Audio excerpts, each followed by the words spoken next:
할렐루야. 오늘 내 안에 있는 적을 물리치라는 제목으로 하나님 말씀을 나누겠습니다. 오늘 본문은 여호수아서 7장 말씀인데요.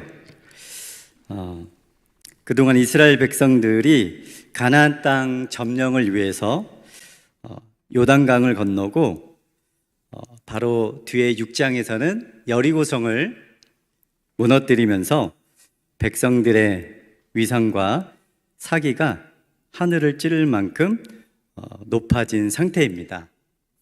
그래서 잠시 성경의 오늘 본문 7장 이전에 이스라엘 백성들의 상황이 좀 어땠는지를 잠깐만 살펴보려고 하는데요.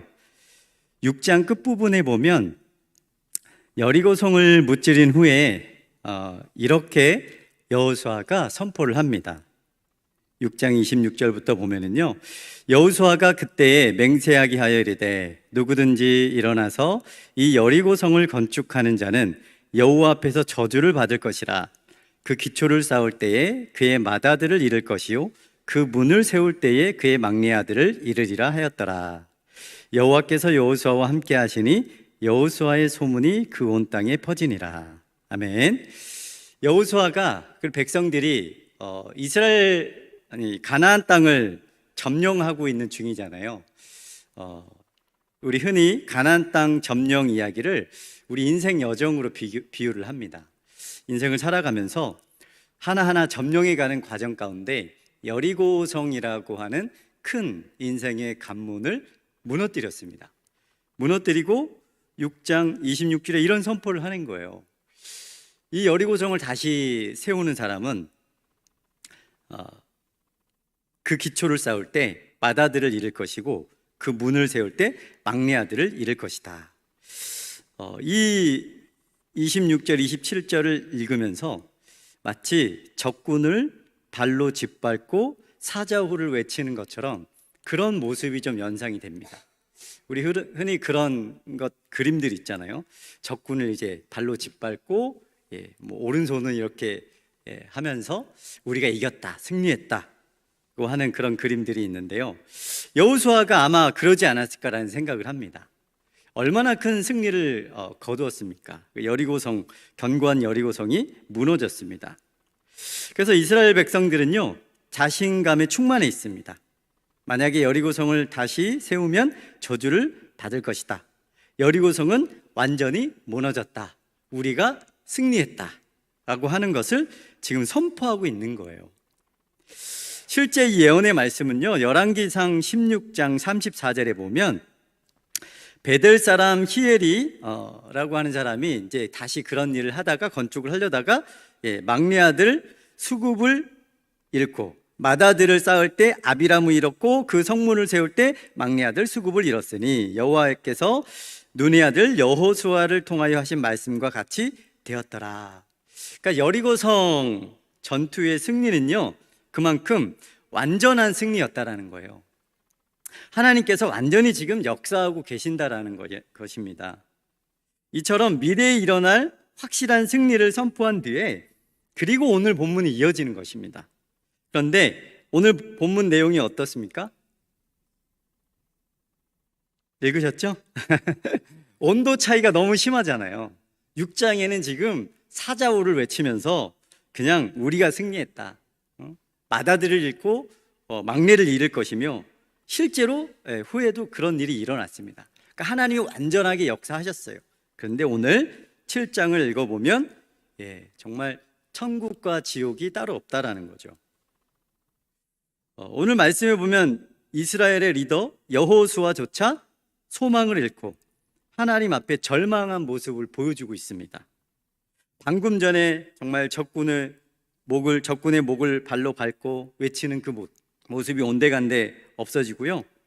이 지금 여호수아가 느끼는 상황이 어떤 상황이냐면 표준세 번역으로 제가 읽어드리겠습니다. 9절 10절을 표준세 번역으로 가나안 사람과 그 땅에 사는 모든 주민이 이 소식을 듣고 우리를 애워싸고 이 땅에서 우리의 이름을 없애버릴 터인데 주께서는 주의 위대한 명성을 어떻게 지키시겠습니까?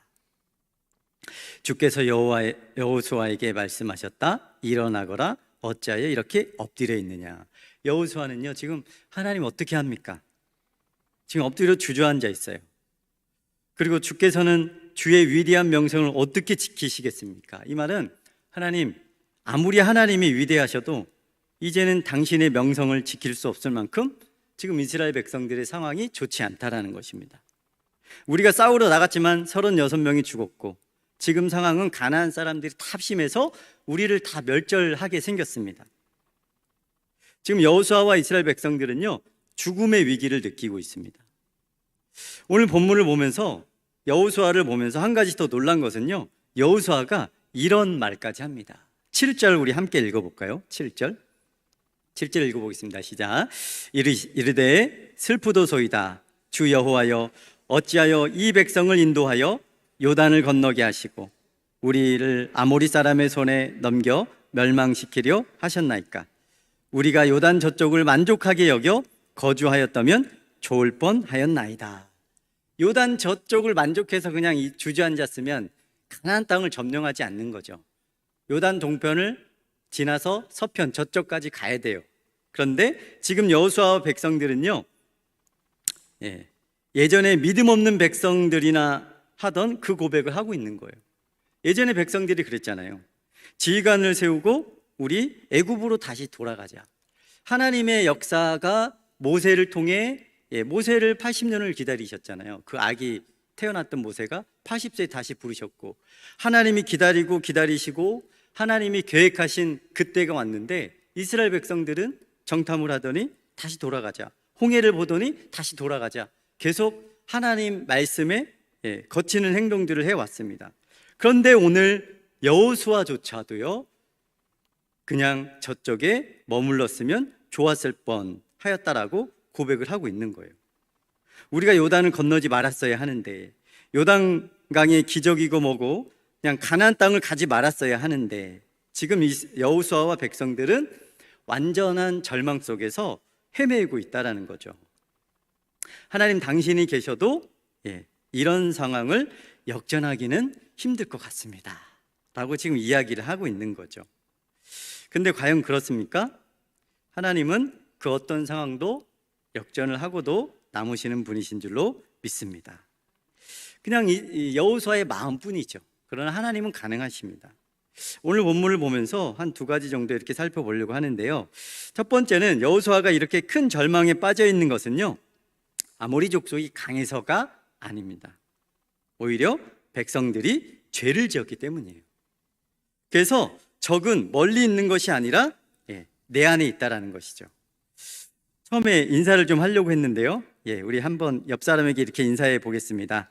우리 안에 있는 적을 물리칩시다. 그렇습니다. 적은요 멀리 있지 않습니다. 생각해 보면 적은 우리 안에 있습니다. 우리 안에는요 실패 그리고 절망 이런 적들이 있습니다. 이 실패와 절망은 지금 완전히 그들의 마음을 물처럼 녹게 만들었습니다.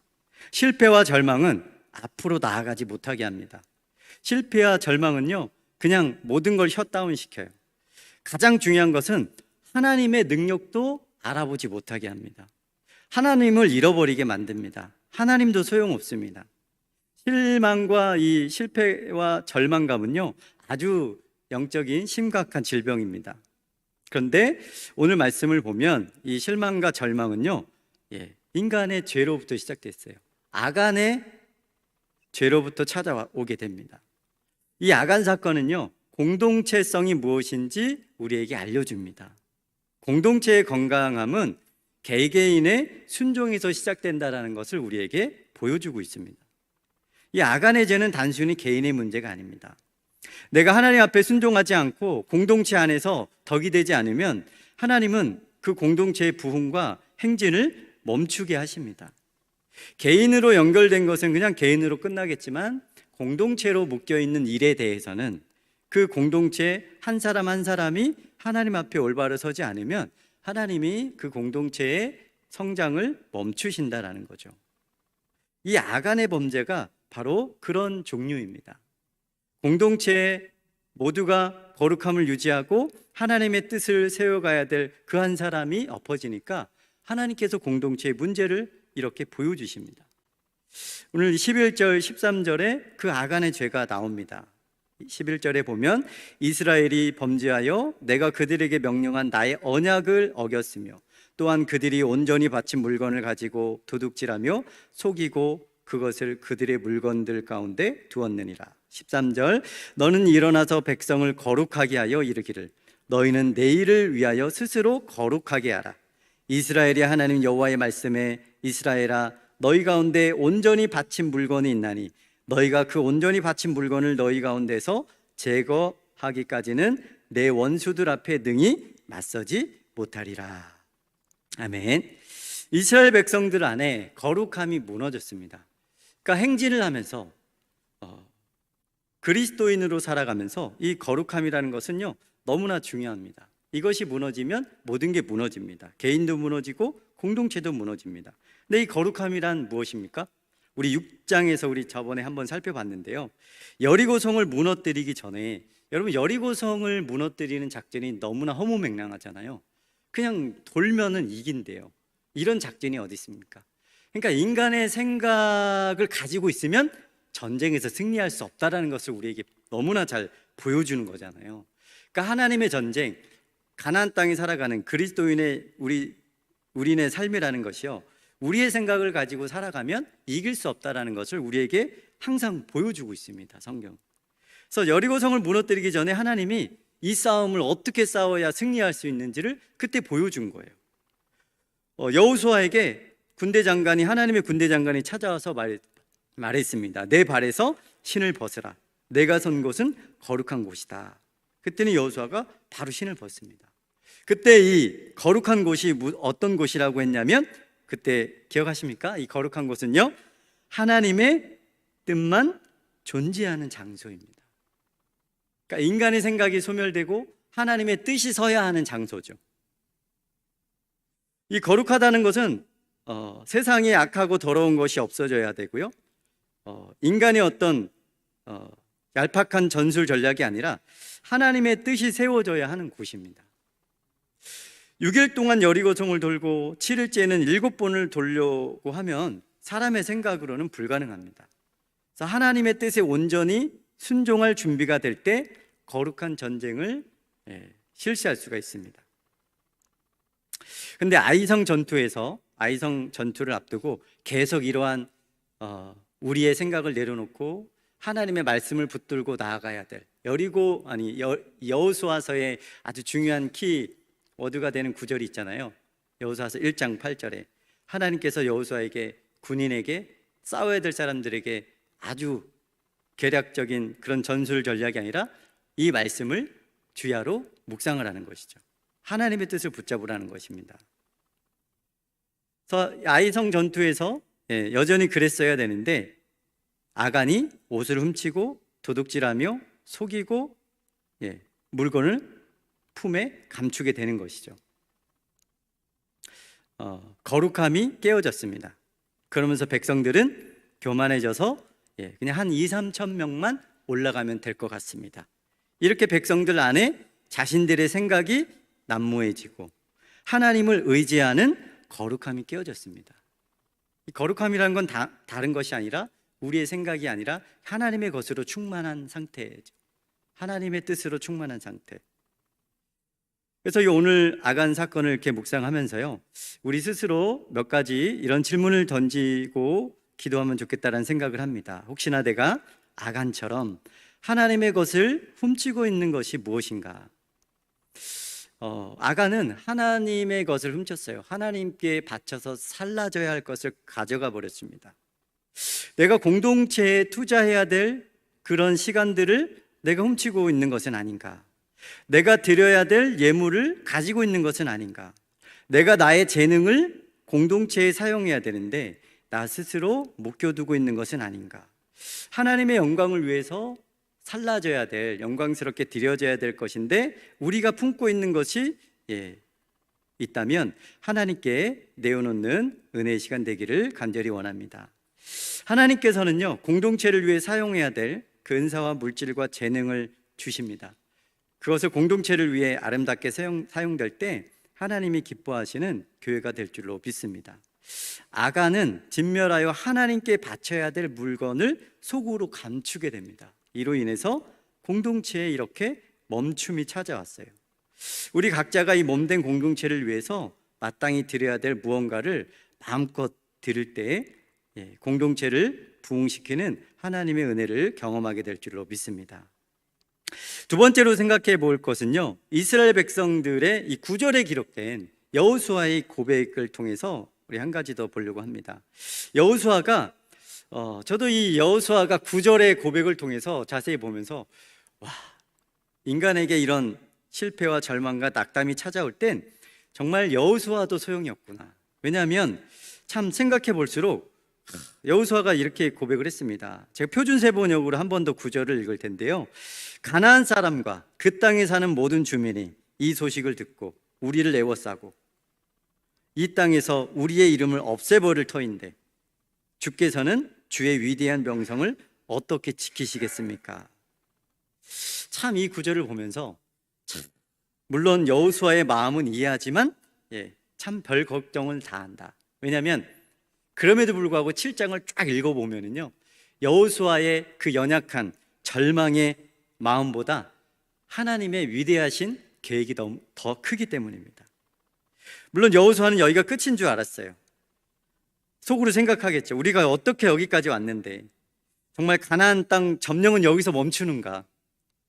절망의 끝이라고 생각했을 거예요. 그러나 하나님은 그 어떤 상황도 바꾸실 수 있는 분이신 줄로 믿습니다.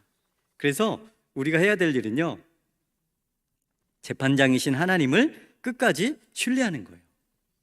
하나님이 어떤 액션을 취하셔도 끝까지 밀고 나아가는 것입니다. 왜냐하면 하나님이 우리가 이제 아간을 불사르시잖아요. 우리가 성경을 읽고 하나님의 뜻을 쫓아가다 보면 하나님께서 좀 이해할 수 없는 행동을 하실 때가 있단 말이죠. 그랬을 때 우리가 기억해야 될 건 우리 안에 거룩함입니다. 거룩함이라는 건 다른 것이 아니라 하나님의 말씀으로 충만한 상태인 거죠. 우리의 생각이 소멸되는 거죠. 여러분, 하나님은 만물의 통치자이십니다. 하나님은 작지 않으십니다. 오늘 후반부는 하나님이 모든 것을 진두지휘하시고 범죄한 아간을 골라내시고 심판하시면서 하나님의 나라를 이렇게 펼쳐가는 거예요. 하나님이 다시 주도권을 잡으시는 모습을 우리에게 보여줍니다. 우리의 인생이 하나님의 주도권에 잡혀야 될 줄로 믿습니다. 우리의 공동체가 하나님의 주도권에 우리의 주권을 내어드려야 될 줄로 믿습니다. 어떤 분들은 아간의 심판을 보면서 하나님을 좀 의심할 수도 있고요, 참 하나님은 매정하시다라고 볼 수도 있습니다. 아간을 꼭 그렇게 죽여야 합니까? 이 대목에서 이런 질문을 드려보겠습니다. 여러분, 하나님은 재판장이시죠? 아멘. 근데 그 재판장이신 하나님이 공평하십니까? 여러분들 삶에 공평하세요? 조금 안 공평하신 것 같기도 하고, 왜냐하면 하나님이 이렇게 아간을 이렇게 하시고 때론 여리고성을 이렇게 돌라고 하시고 요단강을 건너라 하시고 우리를 막 홍해 앞으로 인도하시고 참 그럴 곤란할 때가 많습니다. 우리 인생에 곤란할 때가 많기 때문에 우리는 이렇게 멈칫할 때가 있습니다. 그런데요, 하나님은 공평하십니다. 하나님의 공평하심을 찾는 게 또 우리의 몫이잖아요. 그래야 하나님을 또 찬양할 수가 있잖아요. 그래서 우리는 이런 사건이 나올 때마다 하나님을 의심하려고 하는데 전혀 그렇지 않습니다. 여러분, 출애굽기에도 이런 말씀 있잖아요. 하나님을 의심할 수 있는 말씀 21장, 출애굽기 21장에 보면 눈은 눈으로, 이는 이로, 손은 손으로, 발은 발로, 된 것은 된 것으로, 상하게 한 것은 상하게 한 것으로, 때린 것은 때린 것으로 갚을지니라. 이런 구절을 보면 참 하나님 옹졸하시다. 그런데 그렇지 않은 법인 거 아시죠? 오히려 사람을 보호하는 법이에요. 왜냐하면 눈은 그냥 눈으로만, 일은 그냥 이까지만. 여러분, 내가 누군가에게 기분 나쁘게 한 대를 맞았어요. 그러면 그 사람을 되갚아주고 싶잖아요. 안 그러세요? 한 대를 맞았습니다. 그럼 보통 어떻게 되갚아주죠? 되갚아주는 사람들을 보면 그냥 한 대로 대갚아 줍니까? 아니죠. 분이 풀릴 때까지 대갚아 주죠. 그래서 하나님이 거기까지라는 것입니다. 그냥 한 대를 맞았으면 그냥 한 대까지, 그냥 눈이 없어졌으면 그냥 눈까지. 여러분 정말 눈이 없어졌다고 생각해 보세요. 눈이 아니라 그 사람은 목이 날아갈 수도 있습니다. 하나님은 그런 거를 방지하시는 거예요. 우리가 이런 본문을 보면서 우리가 생각하는 것처럼 내가 맞은 만큼 똑같이 갚아줄 거야, 그런 구절이 아니라는 거죠. 그냥 거기까지 서로를 보호하는 법입니다. 아간 사건을 놓고 이런 의문을 가질 수 있습니다. 하나님 아간을 꼭 그렇게 하셨어야만 하셨습니까? 그런데 여기에 그런 메시지가 있다라는 것이죠. 아간은요, 그렇게 할 수밖에 없는 하나님의 메시지가 있습니다. 11절을 제가 11절, 12절을 표준세 번역으로 좀 읽어보겠습니다. 이스라엘이 죄를 지었다.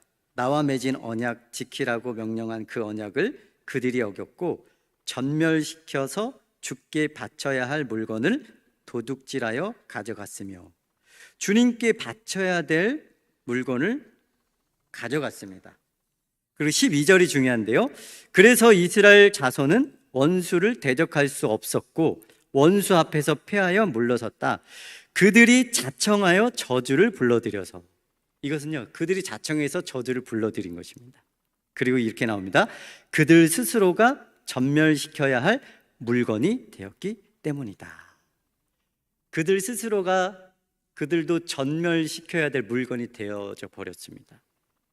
여러분, 우린 하나님이, 세상 사람들이 오해할 수 있잖아요. 지옥은 하나님이 보내십니까? 하나님이 보내시는 것이 아니라요, 내가 지옥 갈 물건과 하나가 되기 때문에 이렇게 전멸할 존재가 되는 거예요. 거다라는 것입니다. 혹은 지옥 갈 행동을 하니까 그것과 하나 됐기 때문에 내가 그렇게 되는 거, 심판을 받게 되는 거. 여러분, 물건을 훔친 사람을 뭐라고 하죠? 도둑놈이라고 합니다. 사람을 살인한 사람을 뭐라고 하죠? 살인자라고 합니다. 무장을 하고 금고를 털면 무장 강도가 됩니다. 이런 사람은 어떻게 되죠? 법의 심판을 받게 되는 거죠. 그러니까 그렇게 심판을 받을 행동을 했기 때문이에요. 그들 스스로가 전멸시켜야 될 물건이 됐어요. 그러니까 그 물건과 하나가 됐으니까 거룩함이 깨졌기 때문에 그는 그렇게 진멸당하게 됐다라는 것이죠. 아간은요, 하나님께 불살라 바쳐야 될 물건을 훔쳤습니다. 이 말은 세상과 하나가 됐고 물건과 하나가 됐기 때문에 하나님이 심판을 하신 거예요. 왜냐하면 하나님은 그런 것들을 하지 말라고 이스라엘 백성들을 지금 가나안 땅에 보내신 거예요. 이런 죄악들이 없어졌으면 좋겠다. 거룩함이 깨져 있는데 거룩함을 다시 그 가나안 땅에 세웠으면 좋겠다. 가나안 땅은요, 수백 년 동안 이런 거에 노출돼 있었습니다. 너희가 가서 이런 것들을 다 불살라 바쳐라. 너희가 들어가면 절대 그런 죄악을 짓지 마라. 너희가 그 땅에 들어가면 그들과 하나 되지 마라. 그런데 아간이 그 죄와 하나가 되고 공동체까지 이렇게 무너지게 만들어 버리는 통로가 됐습니다. 하나님은요, 선하신 재판장이셔서 이 모든 것을 가려내셔야만 한다라는 것이죠. 그리고 다시 이스라엘을 하나님이 회복시키십니다. 우리가 세상으로 가고자 하는 그런 자기 중심성이 있잖아요. 이 자기 중심성을 내려놓고 의의 재판장이신 하나님을 의지할 때 하나님께서 우리 공동체를 온전한 공동체로 세워가실 줄로 믿습니다. 우리 인간의 욕심과 이 자기 중심성을 내려놓지 못하면 우리는요, 아골골짜기로 내려갈 수밖에 없습니다. 오늘 말씀 우리가 봤던 여호수아서 7장 끝부분에 아골골짜기라는 골짜기가 나오고요, 여기에 이제 묻게 됩니다. 이 아골골짜기가 구약에서 처음 등장하는데요, 심판받은 아간이 여기에 묻히게 돼요. 24절과 우리 26절을 함께 읽어보겠습니다. 24절, 26절 시작. 여호수아가 이스라엘 모든 사람과 더불어 세라의 아들 아간을 잡고 그 은과 그 외투와 그 금덩이와 그의 아들들과 그의 딸들과 그의 소들과 그의 나귀들과 그의 양들과 그의 장막과 그에게 속한 모든 것을 이끌고 아골 골짜기로 가서 26절 그 위에 돌무더기를 크게 쌓았더니 오늘까지 있더라. 아멘. 여러분, 아골 골짜기는요, 아골이란 말은 괴로움이라는 뜻입니다. 괴로움의 골짜기, 슬픔의 골짜기, 죽음의 골짜기. 왜 괴로울까요? 왜 여기에 묻혔을까요? 거룩함이 깨어졌기 때문에 그래요. 세상과 하나 됐기 때문에 그래요. 하나님의 법이 아닌 다른 법을 취했기 때문에 그래요. 아골 골짜기는 성경에서 계속 이렇게 등장합니다. 인간의 죄와 관련이 있습니다. 인간이 하나님이 아니라 다른 것을 숭배했을 때, 우상 숭배와 관련이 있어요. 세상과 짝했을 때, 그때 아골 골짜기로 들어가게 됩니다. 이 아골 골짜기라고 하는 이게요, 호세아서에도 또 나오는데요. 호세아서 우리 마지막으로 2장 14절 15절을 제가 읽어보겠습니다. 그러므로 보라, 내가 그를 타일러 거친 들로 데리고 가서 말로 위로하고 거기서 비로소 그의 포도원을 그에게 주고 아골 골짜기로 소망의 문을 삼아 주리니 그가 거기서 응대하기를 어렸을 때와 애굽 땅에서 올라오던 날과 같이 하리라. 아시다시피 호세아서는 한 여인이 간음하여 호세아를 떠나고 그 간음한 여인이 이스라엘 백성들을 지칭하잖아요. 그때에 우상 숭배를 했던, 세상과 짝했던 이스라엘이 아골 골짜기로 이렇게 표현이 되는 것입니다. 그런데 하나님이 소망의 문으로 다시 삼아 주시겠대요. 하나님은 우상 숭배에 빠져서 아골 골짜기와 같은 심령을 가진 백성들을 다시 소망의 골짜기로 바꿔주신다고 말씀하십니다. 혹시 우리의 삶이 정말 이런 아골 골짜기를 지나고 있다면 오늘 우리가 주님께 기도할 때 회복시키시는 은혜의 시간이 될 줄로 믿습니다. 특별히 공동체 안에 우리 각자에게 주어진 사명을 우리가 감추지 아니하고 내 것을 하나님 앞에 마음껏 드려서 부흥을 이끌어갈 수 있는 우리 작전동교회가 될 수 있기를 주님의 이름으로 축복합니다. 오늘도 기도할 때 이 아골 골짜기가 소망의 골짜기로 바뀌어질 것을 믿으면서 하나님께 나아가는 은혜의 시간이 되기를 간절히 원합니다.